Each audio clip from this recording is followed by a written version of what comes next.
Hello students, so this lecture will be about the elbow joint and the radio-ulnar joints. So first of all we will discuss the elbow joint. First of all you should know what kind of joint it is on the basis of the joint cavity. So we have types of joints as synovial joints which have a synovial cavity, fibrous joints where uh, the two articulating surfaces are bridged by fibrous tissue, and then we have cartilaginous joints where we have hyaline cartilage or fibrous cartilage in between the two joints. So uh, the elbow joint is a kind of synovial joint. Now, what variety of synovial joint on the basis of type of movement, that is the axis of movement, it is a hinge joint, and for all practical purposes, it is a uniaxial. So it has a single transverse axis across which the movement happens, which is flexion and extension. Then, on the basis of number of articulating surfaces, if a joint has only two articulating surfaces, it is called as simple. But because in elbow joint there are three articulating surfaces, more than two articulating surfaces, which include the trochlear notch of ulna, the proximal surface of the head of radius, and then there is the capitulum and the trochlea of humerus. That is why, so more than two articulating surfaces, hence it is a compound joint.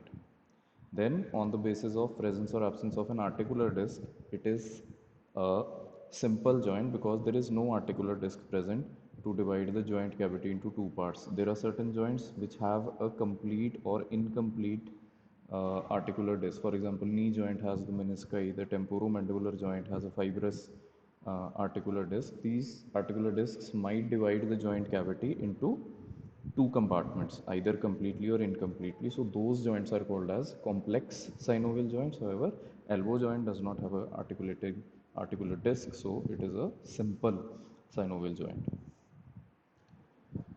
Then the elbow joint can be divided into two parts. One is the humero-ulnar articulation, which is between the trochlea of the humerus. We have all studied the humerus. Trochlea is the medial pulley-shaped surface of the humerus, and which articulates with the trochlear notch of the ulna, the hook-like thing, which has consists of the superior surface of the coronoid process inferiorly and the anterior surface of the olecranon process posterior superiorly. So that is the trochlear notch, right? And this humero-ulnar articulation is a hinge type of articulation, whereas the second part is the humero-radial articulation, that is between the spherical part of a sphere shaped capitulum of the humerus and the shallow but concave proximal surface of the head of radius. And this articulation is functionally like a ball and socket. The scapulum of the humerus acts as the ball, and the proximal concave surface of the radius acts as the socket. And this humero-radial part of the elbow joint, it communicates with the superior radio-ulnar joint, the joint formed between the head of radius and the radial notch of ulna. All three together are called as the cubital articulation, right? Okay, now just before coming now, let us review the anatomy of the lower end of the humerus. This is the anterior view and this is the posterior view. Here you see that this is the trochlea, the pulley-shaped surface, and its medial flange is more distal as compared to its lateral flange, and this is responsible for the carrying angle of arm. We will be discussing shortly later. And then this is the spherical shaped capitulum, which articulates with the proximal surface of head of radius. Now, correspondingly, we have these two depressions above them, which are called as, this is the coronoid fossa and this is the radial fossa. And these are to accommodate the anterior edge of the coronoid process and the anterior, the periphery of this disc-shaped head of radius in extreme flexion. And similarly, on the posterior aspect, we have the this olecranon fossa, which is to accommodate the uppermost part of the olecranon process in extreme extension. At the end of extension, the coronoid process, the olecranon process is lodged here, right? Okay. And this is another view here. This is the coronoid. This is the anterior view of the right radial joint. This is the trochlea and this is the capitulum. Here they are covered by the articular hyaline cartilage. And this is the coronoid process of ulna, the olecranon process is not visible because it is present behind this part of the humerus, and the tip of olecranon is lodged in the posterior aspect of humerus in the olecranon fossa, and this is the head of radius and this is the capitulum. And in the lateral view, this is not even lateral, actually we are seeing the right elbow joint from the medial aspect. This is the coronoid process and this is the olecranon process. Here, this part of olecranon process is lodged in the olecranon fossa, right? So the trochlear notch of ulna is composed of the superior surface of coronoid process and anterior surface of the olecranon process. Okay, now we have discussed about the type of joint, whether it is synovial, what variety of synovial it is. Next, we come to the articulating surfaces. So we have the four articulating surfaces. One is the trochlea of humerus, then capitulum of humerus, then the trochlear notch of ulna, then the proximal concave surface of the head of radius. We will discuss them one by one. So first of all, the trochlea of humerus. Now this is obviously shaped like a pulley with the central concave part and the two lateral, projecting flanges, and it lies on a plane comparatively anterior to the shaft of radius. Here we see that this was the plane of shaft of radius, whereas this is the plane of trochlea. It is slightly anterior to the plane of shaft of radius. Then there is a spiral groove which divides it into the medial and lateral flanges. The spiral nature of this groove I will show you in a video later on. Then the medial edge projects about 6 millimeter more distal as compared to the lateral edge. So what happens is that the plane of the joint, it slopes downwards and medially, right? Uh, so this is the slope. It is sloping downwards and medially, and 2 centimeter distal to the interepicondylar line. And this slope is responsible for the carrying angle, that is the angle between the long axis of the arm and the long axis of the forearm in extension. Then the coronoid and olecranon fossae, they are non-articular. They are not covered by any articular cartilage. They do not participate in formation of the joint, but they are intracapsular because the attachment of the capsule is lies on their peripheries. Right? We will see that to accommodate the coronoid uh, process in flexion. So they are non-articular but intracapsular because they accommodate the coronoid process and the head of radius, the periphery of the head of radius, this in extension. So it is talking about the coronoid and the olecranon fossa. Coronoid is on the anterior surface, olecranon is on the posterior surface, right? Then second articular surface is the corresponding trochlear notch of ulna, right? Again, this is the right radial joint, the right elbow joint. The humerus has been removed here. You can see this is the coronoid process of the ulna and this is the olecranon process of the ulna. So this articulating surface is saddle shaped. You can see that in a medial view it is concave, but so anterior-posterior you can see it is concave, but side to side it is slightly convex. You can see the convexity here, right? So concave in the sagittal plane, but convex from side to side in a coronal plane. And it is formed by the articular surfaces of the olecranon process, anterior surface of olecranon, and the coronoid process, that is superior surface of coronoid. And it is not perfectly congruent with trochlea of the humerus. In full extension, what happens is that medial part of this articular surface of the olecranon process is not in contact with the trochlea, right? Then third articulating surface is the capitulum of the humerus, and it's only its inferior and anterior aspects they participate in the formation of joint. This part is inferior aspect is in contact with proximal surface of head of radius in extension, and successively more anterior parts come into contact with head of radius with progressive flexion. It forms the ball and the ball and socket type of humeroradial articulation, right? Then fourth articulating surface is the shallow but concave superior surface of the head of radius.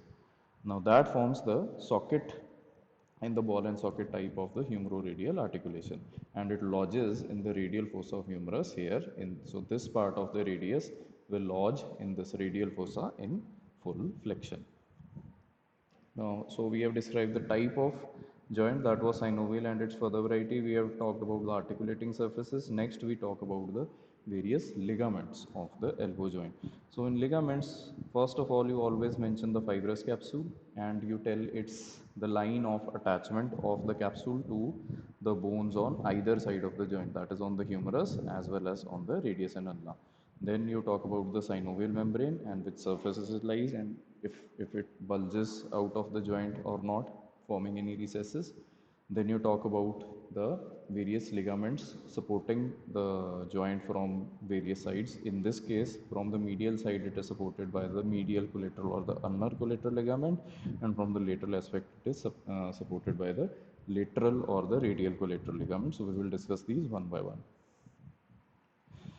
So first of all, the fibrous capsule. So the line of attachment is on the humerus. Now, as I had told you that the radial and the coronoid fossae are intracapsular or intra-articular, but they are non-articular. That is, they do not participate in actual formation of the articular surface, but they are within the capsule of the joint, so they are intracapsular, right? And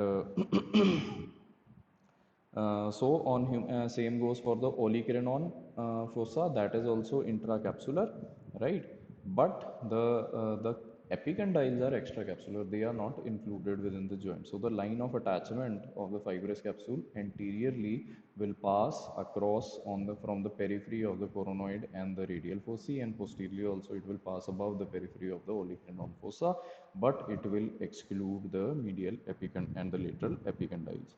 On ulna, it is attached to the margins of the articular surfaces of the trochlear notch, so it will be attached here, right on the periphery, just below the anterior surface. Then it will this small recess is formed here between the radius and ulna, and on the radius it merges with something called as the annular ligament.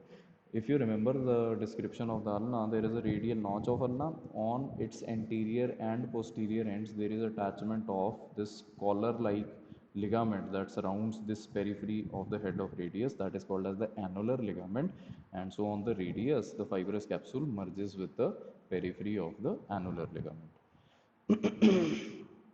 Then we come to the synovial membrane. Again, it lines the inner surface of the fibrous capsule, right? But the articular cartilage is never lined by the synovial membrane. So the synovial membrane will line the inner aspect of the fibrous capsule. It will line any non-articular but intracapsular parts of the bones, but it will not line the hyaline cartilage. So it lines the inner surface of fibrous capsule and the bones within the capsule, including the three fossae, that is the coronoid, radial, and the olecranon.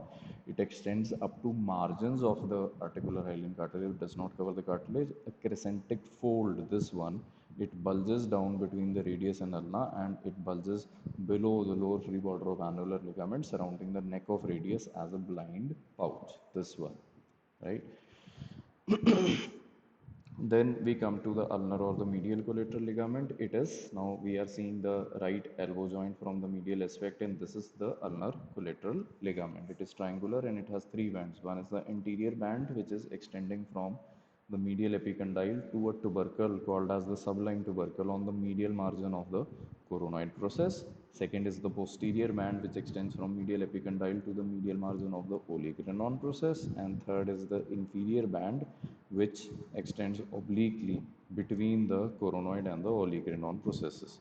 And this thing is related closely to the ulnar nerve, because ulnar nerve passes behind the medial epicondyle and then passes through the two heads of the flexor carpi ulnaris. So that is, this region is called as the cubital tunnel, and here it is quite closely related to the ulnar collateral ligament, and it is overlapped by the triceps tendon and obviously the flexor carpi ulnaris and the flexor digitorum superficialis, the origins of these muscles and insertion of triceps.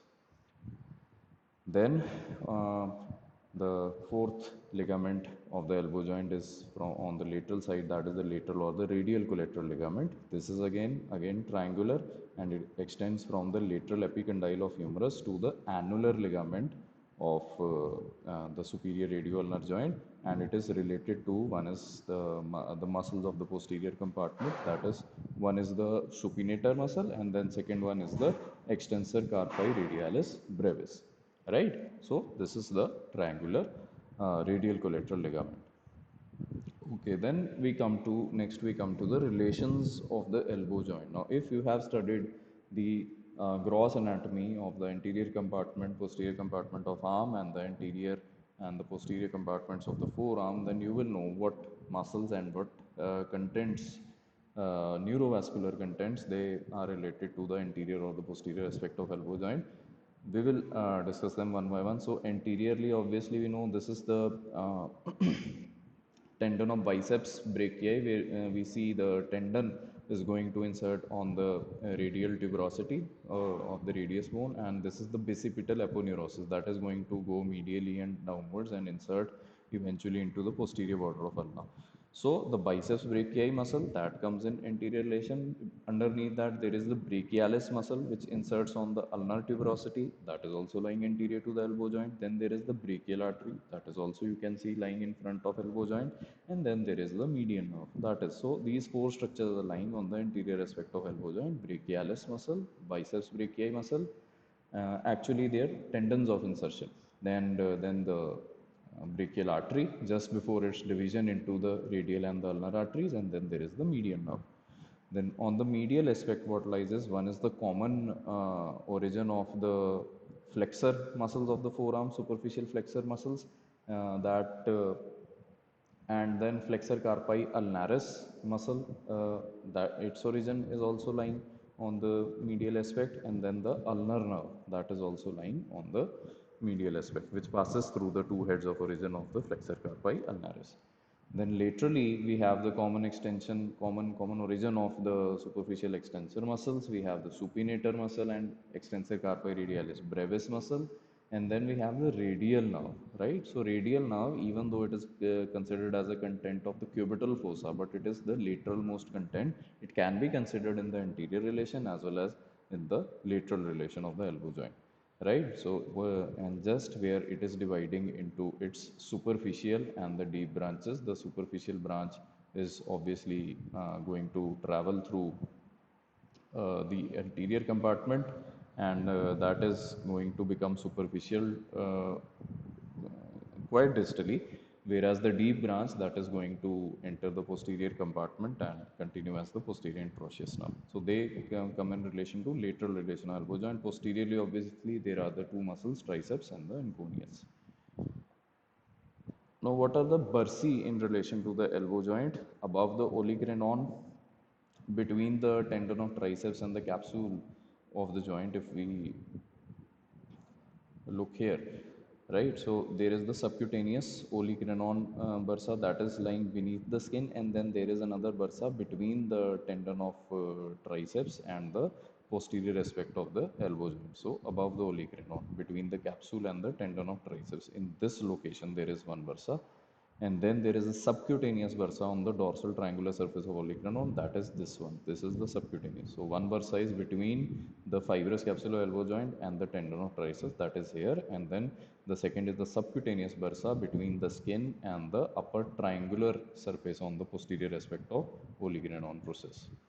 Then there is another bursa between the biceps tendon and the smooth anterior part of the radial tuberosity. Is it visible here? Somewhere here. If this is the head of radius, this is the insertion of biceps brachii. So between the biceps brachii inserts on the rough posterior part of the radial tuberosity. So between the smooth anterior part and the tendon of biceps brachii, there is another bursa. So that comes in relation to infero anterior part of the elbow joint, right? Okay, then we come to the arterial supply. It obviously receives blood supply from the periarticular branches from the anastomosis around the elbow joint. The anastomosis around elbow joint, if we just revise, we have the superior ulnar collateral and the inferior ulnar collateral arteries, and then we have the anterior and the posterior ulnar recurrent arteries. These ulnar collaterals are branches of the brachial artery itself, whereas the ulnar recurrent are branches of the ulnar artery. Then from profunda brachii we have the this anterior and posterior radial collateral arteries, whereas from the radial artery we have the radial recurrent, and then this is the common interosseous artery which gives the anterior and the posterior interosseous artery. So usually from either from the posterior interosseous or from the common interosseous we have the medial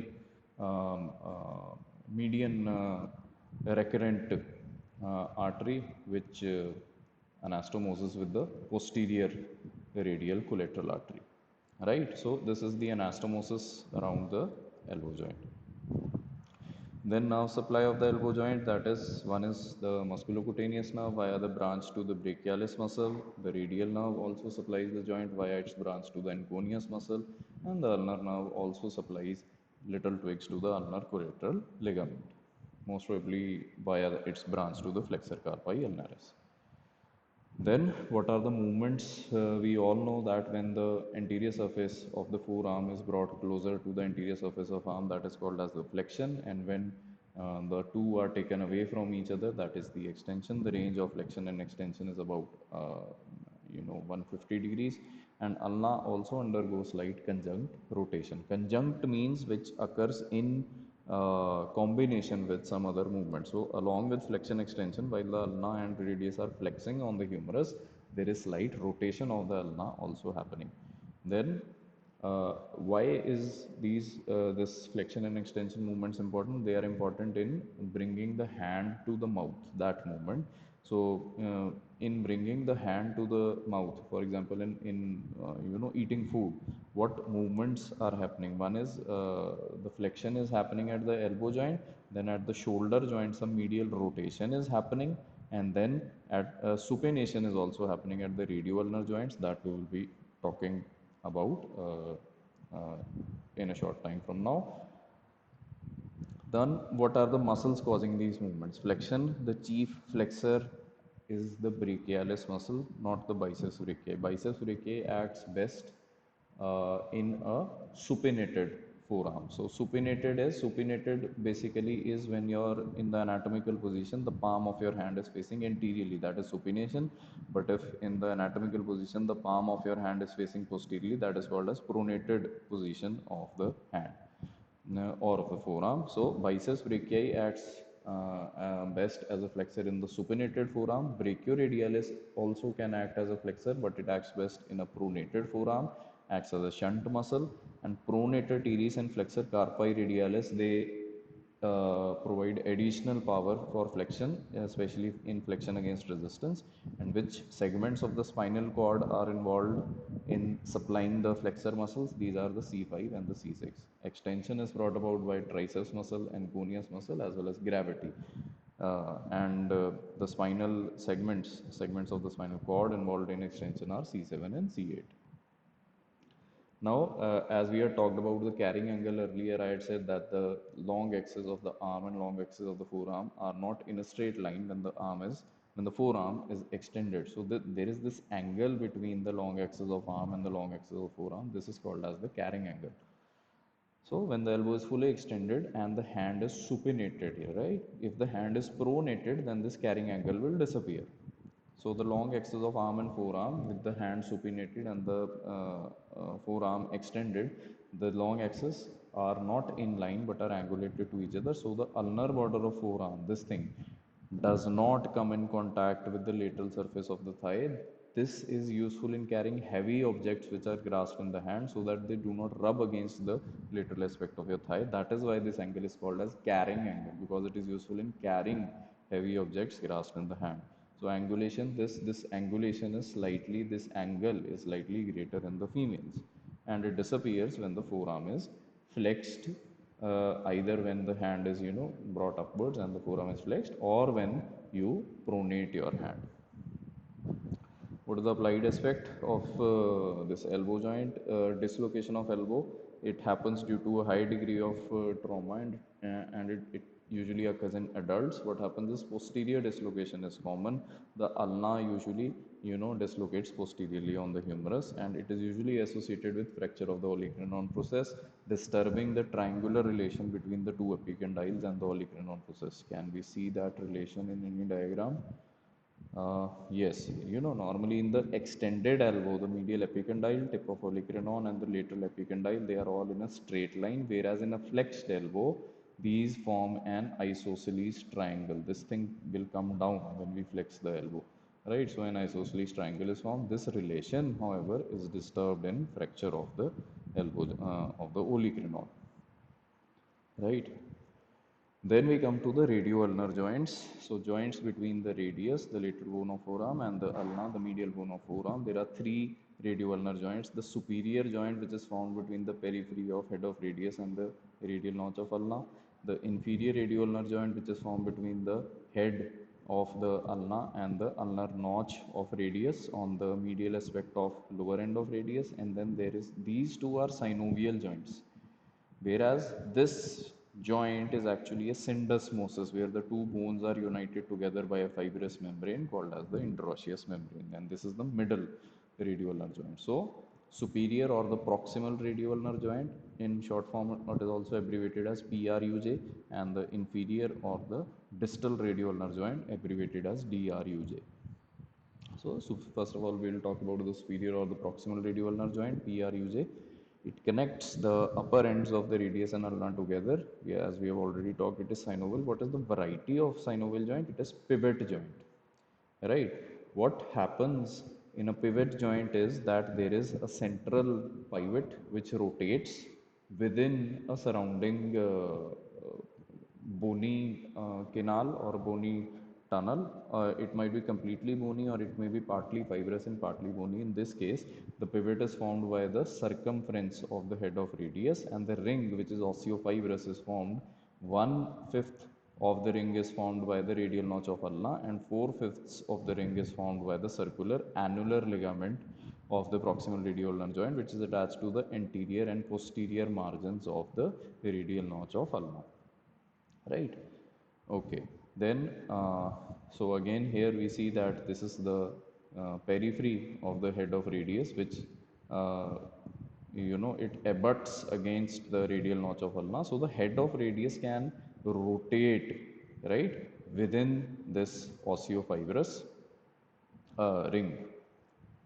Okay, now in this diagram we are seeing the right elbow joint. The right radius has been cut off from the neck, and its head and the upper part of neck have been removed. This is the annular ligament. You can see it is cup shaped. Its superior diameter is wider, its inferior most diameter is narrower, right? And the head of radius fits within this ring. This is the radial notch of ulna. Here the olecranon process has also been cut. You can see the superior surface of the coronoid process, and this is the osteofibrous ring. This is the radial notch of ulna. This is the annular ligament. Within this, the circular head of radius fits, and it can rotate in either direction, right? Then again, obviously we know the articulating surfaces. We will come to that later on. First of all, we will discuss the ligament. So annular ligament, as we have already taught, this is the annular ligament.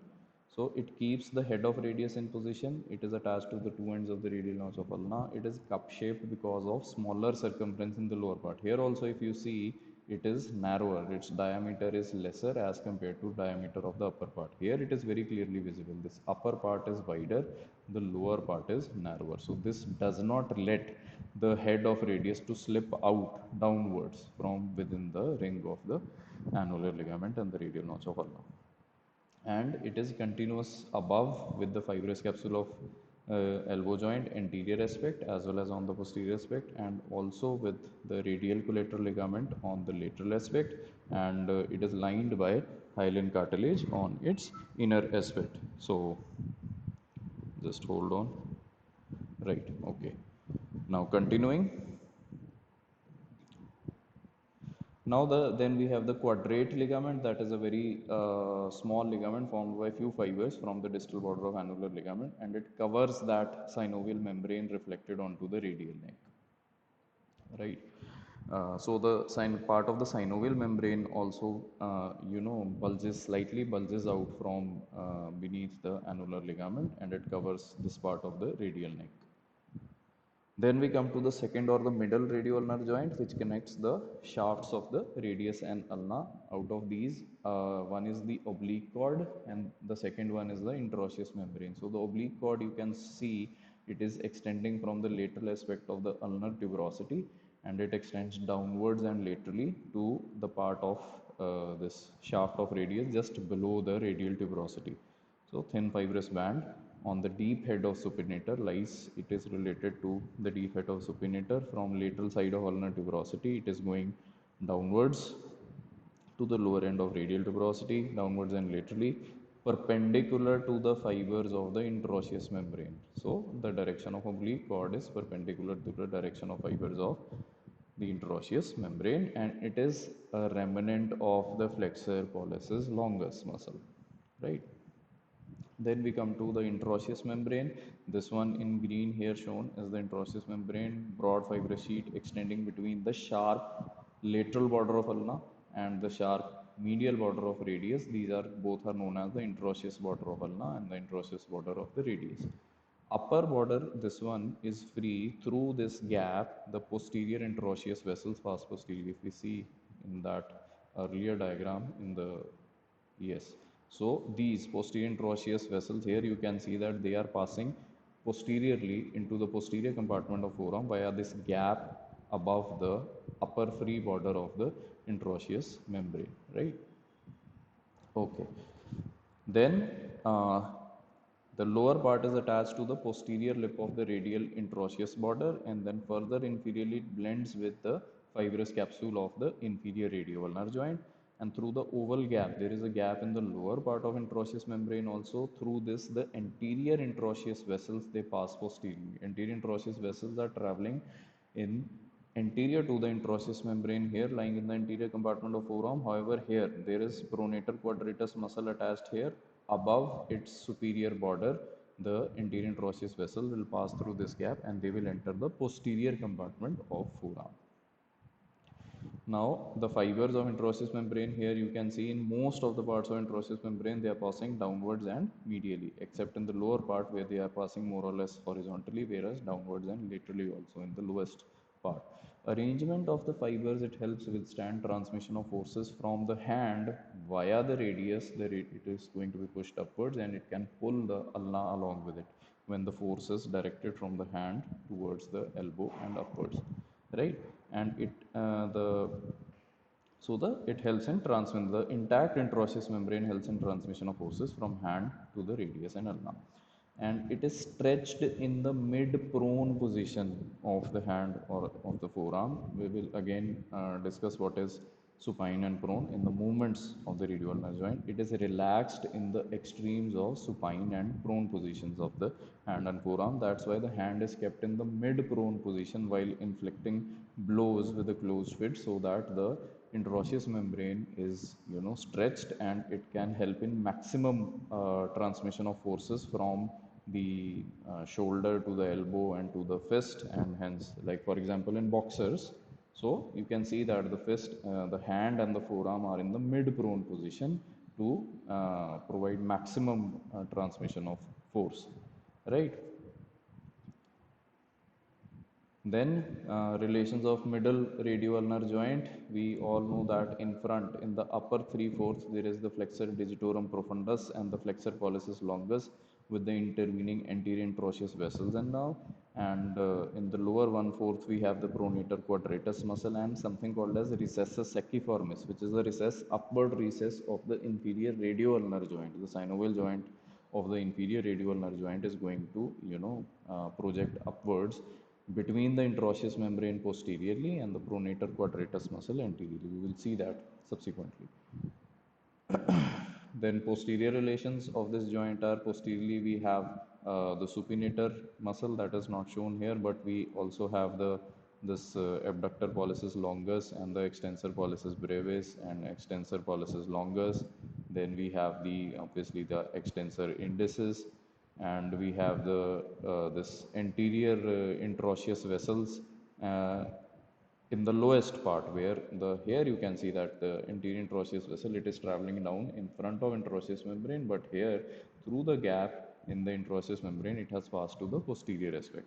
and the posterior interosseous nerve that obviously travels on the posterior aspect of the interosseous membrane. Then we come to the distal radioulnar joint. That is the joint found between, you can see here, the head of ulna and the medial aspect of the lower end of radius. This is the ulnar notch of radius. Right. Now this is an articular disc which is attached to the edge between the ulnar notch of radius and the inferior articular surface of radius, meant for articulation with the scaphoid and the lunate.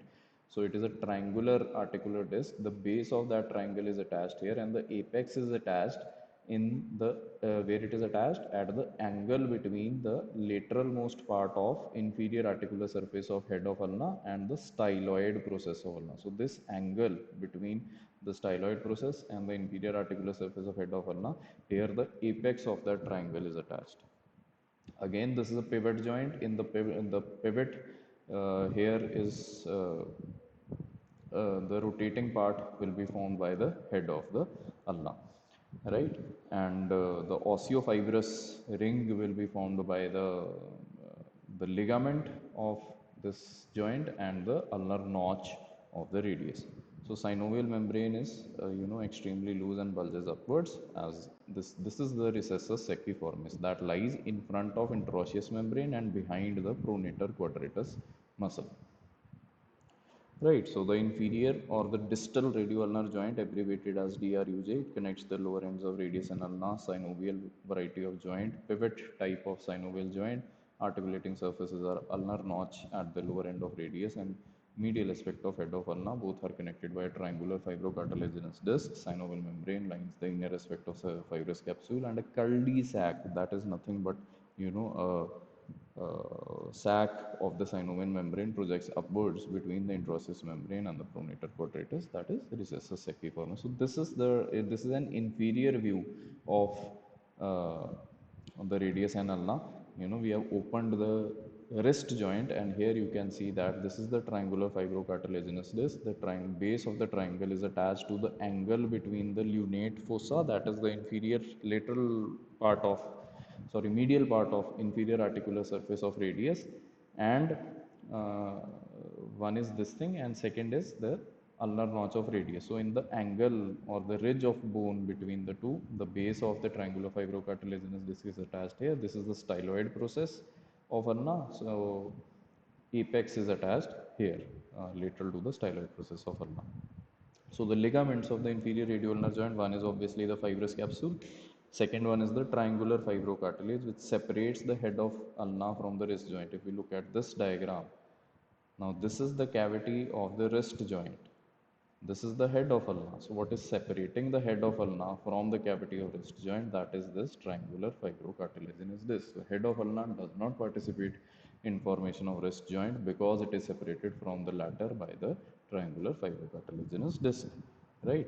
Apex of triangle is attached to the depression between the distal articular surface of head of ulna and styloid process, as we have already discussed. Base is attached to the ridge between the ulnar notch of radius and the carpal articular surface of radius. Again, this ridge of bone, this ridge between the ulnar notch of radius and the inferior articular surface of radius.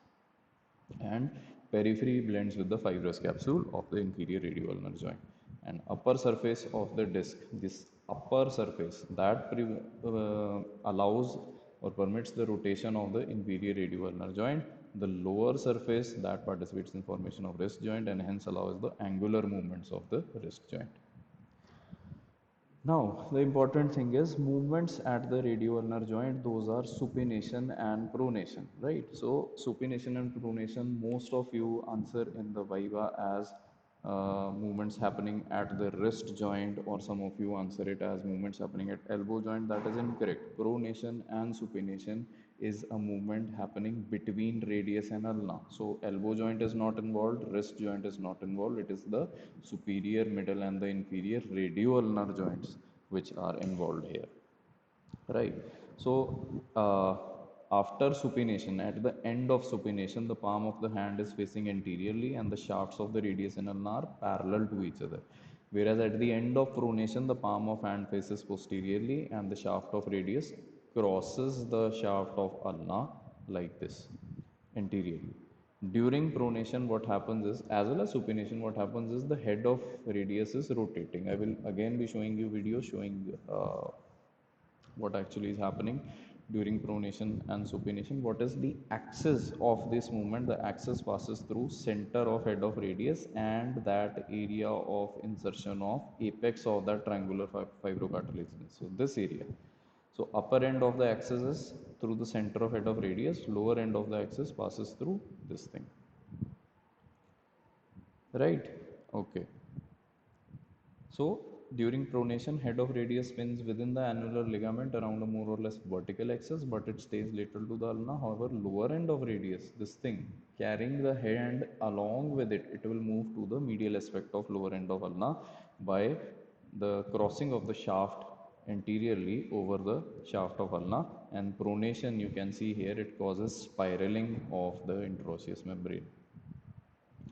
During supination, reverse movement is happening and the interosseous membrane becomes despiralized. Lower end of radius again comes back to the lateral aspect of lower end of ulna. The shaft again becomes parallel, but head of radius stays lateral to the ulna. In pronation as well as supination, head of radius but rotates within the annular ligament. What is the range of movement?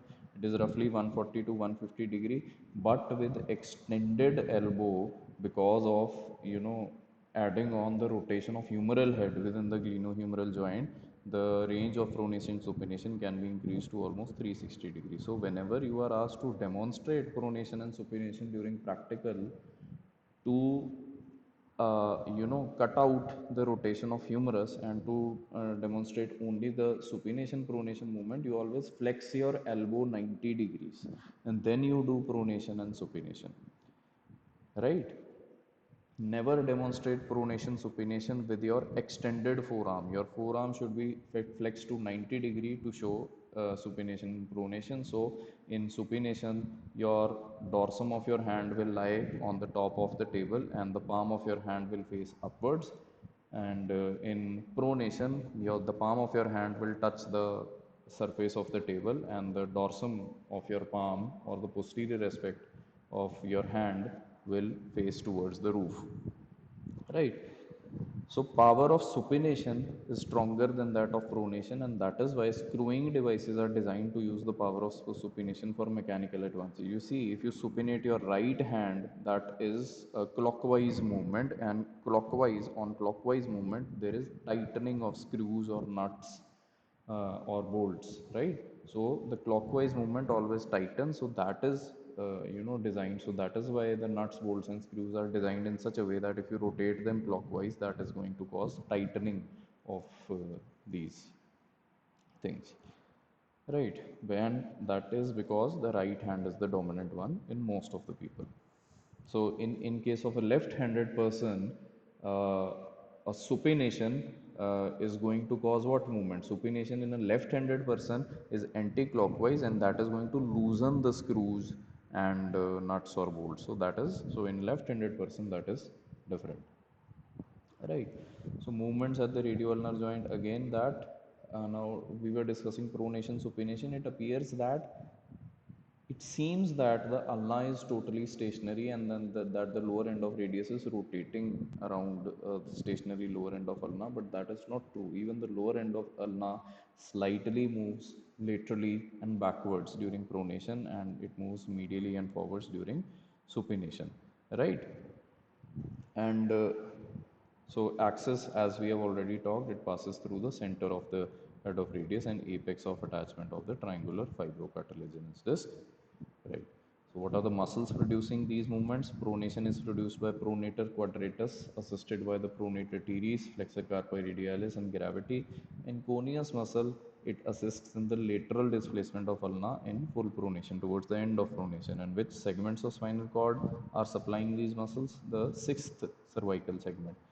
And supination is brought about by supinator in the extended elbow and in slow unresisted movements, but biceps brachii, the chief strong action of biceps brachii is supination, but only in a flexed elbow, not in an extended elbow, right? Which spinal segments supply these supinator muscles? Those are C7 and C8. Then what is the applied aspect of the radioulnar joints? That is pulled elbow or nursemaid's elbow or subluxation of the head of the radius. That usually happens is when sudden traction is applied on the wrist or the hand. That especially happens in children, like the parent of a child suddenly pulls the arm in order to pick up uh, the child. So the head of radius. Why this happens is because the diameter of this head of radius is almost similar to the diameter of the neck. So there is nothing holding this head of radius within the annular ligament.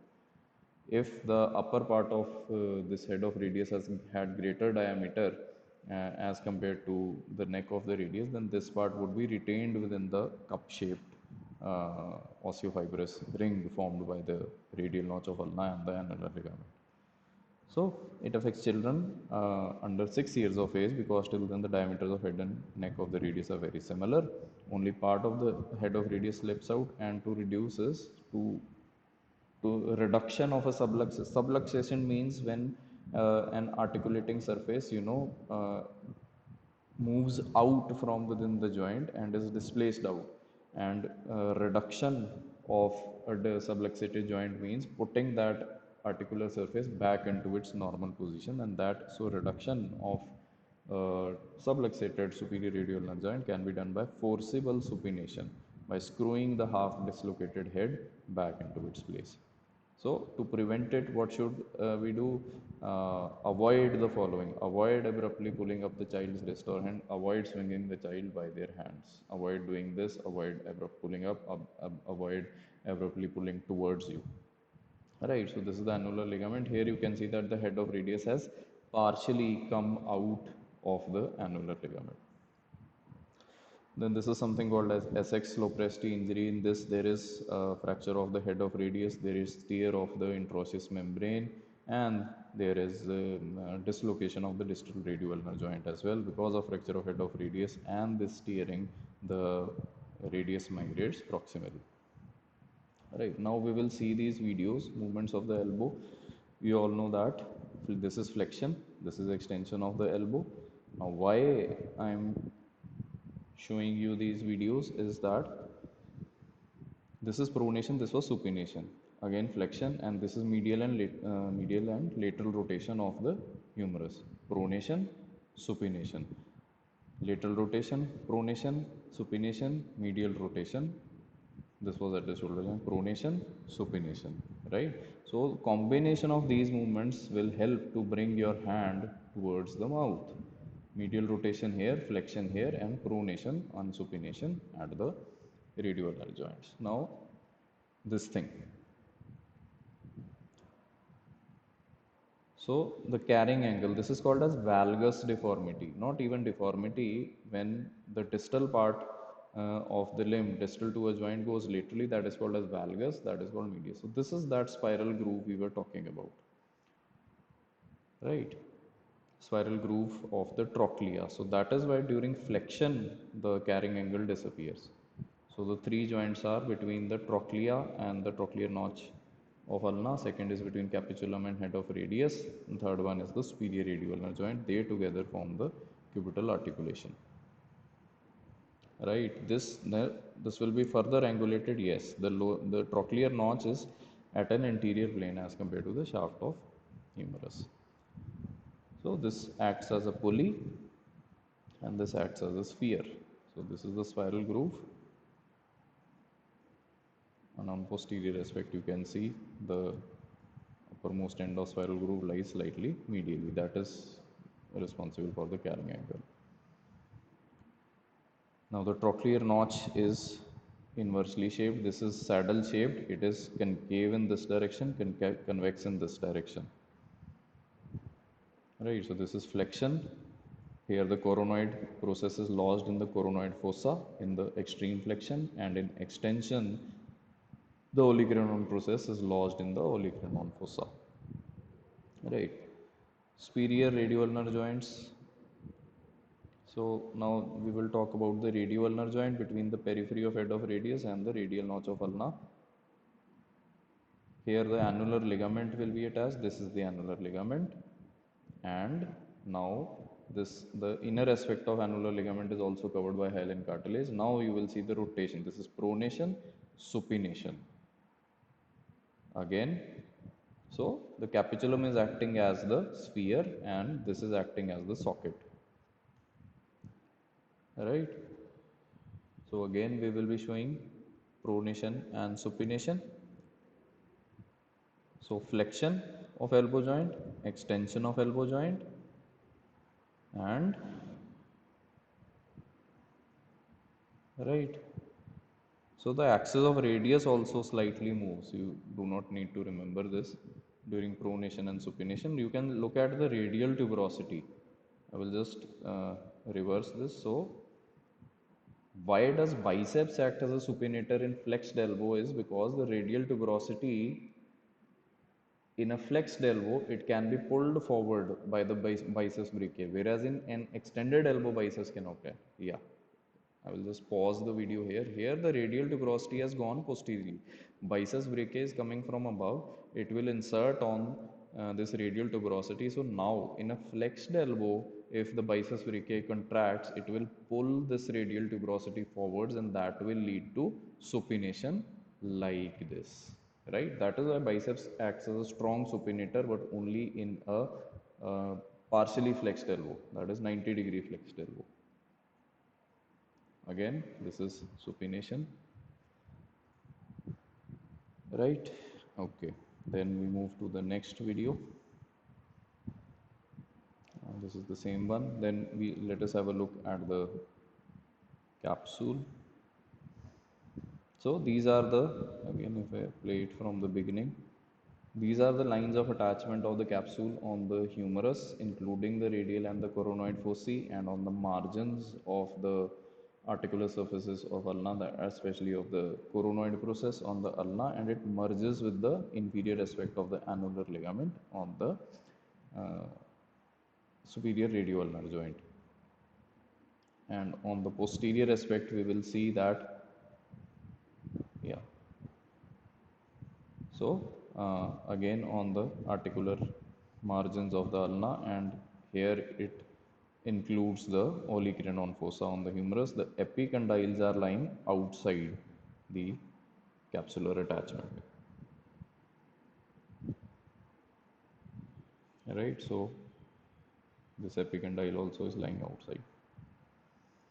So this is the line of attachment of the fibrous capsule. Now this is, you can see the fibrous capsule. Here we have cut a window. This is that sac or pouch, extended downwards surrounding the neck of radius. Right. Then what is the quadrate ligament? That is a fibrous square uniting the neck of radius to the ulna. That is a slight thickening of the capsule. It will be here in this part. Then we will see the annular ligament that forms an osteofibrous cylinder with the ulna that securely holds the radius. This is the annular ligament, and its inner aspect is lined by hyaline cartilage, as we had seen earlier. So it allows the rotation of the slightly oval head. So even head of radius is not a true circle, it is slightly oval. And then the collateral ligaments of the elbow joint. So we need to prevent these movements of the ulna and the radius. So those are prevented by the collateral ligaments.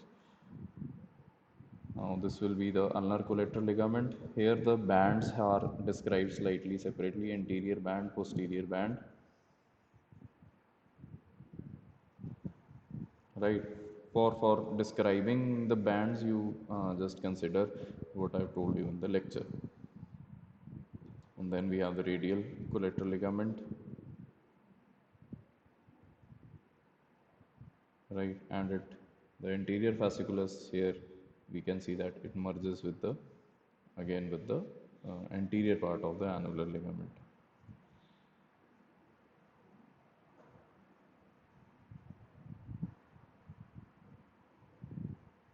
Right.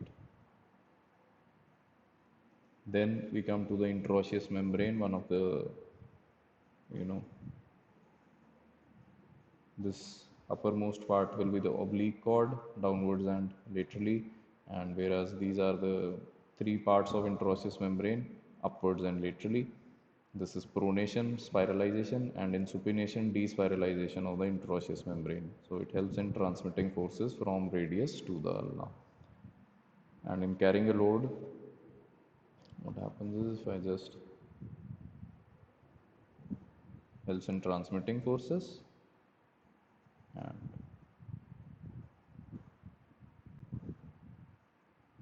now this is the, we want to go to the,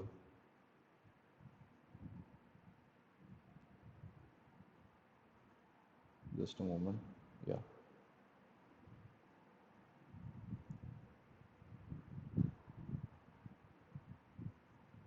okay. Yeah, so in carrying a load, the interosseous membrane prevents the lowering of the radius. Certain long muscles are also involved, right?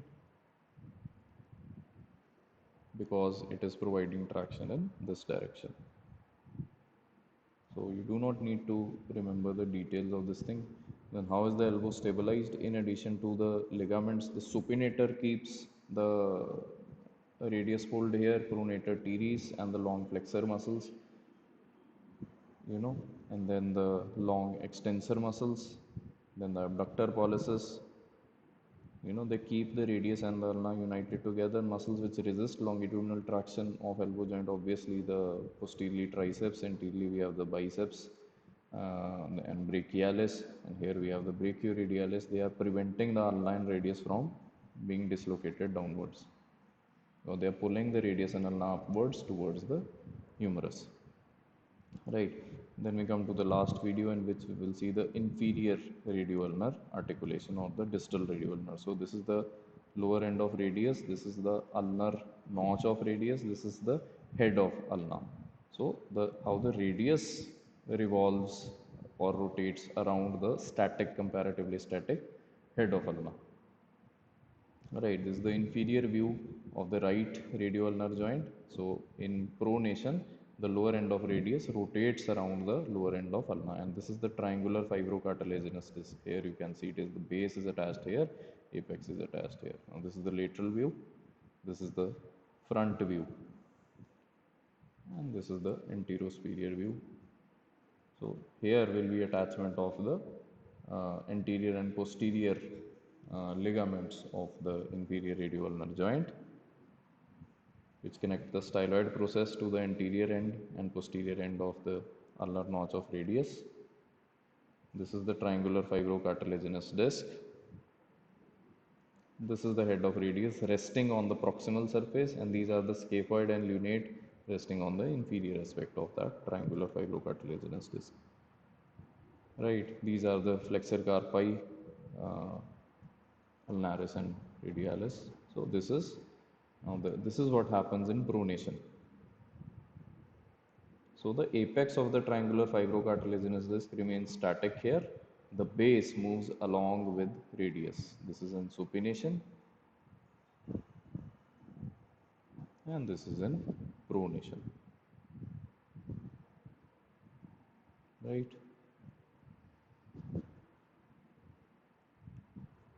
These are the bones of carpal bones of the hand. You do not need to remember the specifics of these things. This is just to demonstrate how pronation and supination is happening. So muscles of pronation, one will be the pronator teres coming from the humeral origin, and the ulnar origin inserts on the middle of lateral aspect of shaft of radius. So pronator teres, if this contracts, it will pull the radius like this, like this. So this is pronation, and this is supination. Right, then there is pronator quadratus, right, extends from this part of radius to this part of ulna. Again, restraining factor, as in they keeps the radius and ulna together. Right. So pronation brought about by pronator teres, and supination. Pronator quadratus helps keeps the lower ends together. Supination. right? Pronation again and supination. Okay. Then brachioradialis, it helps in bringing the forearm to the mid-prone position, both from a supinated position, it will bring it till here. So to mid-prone from supination, and it also brings the forearm into mid-prone from pronation also. Muscle of supination, supinator muscle, origin is from here, the supinator crest of ulna, and from this part of below the lateral epicondyle also. Insertion is it winds around the neck of radius and inserts in the anterolateral part. So supination, by contracting it, brings the radius back. So pronated is causing this, and biceps brachii here in a flexed elbow, it is bringing out supination because it pulls the radial tuberosity forwards. This is pronation. Supinator and biceps, they are causing supination, right? Again, pronation caused by pronator teres and pronator quadratus, supination by supinator and biceps brachii. Supination.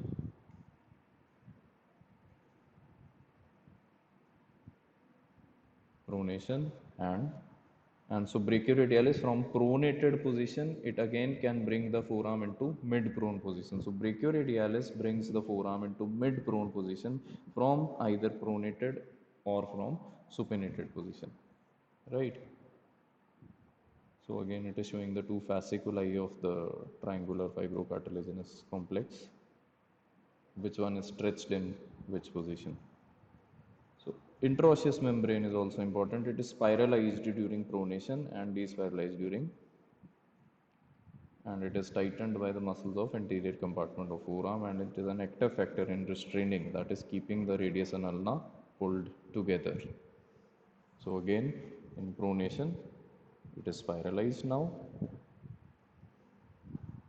and right.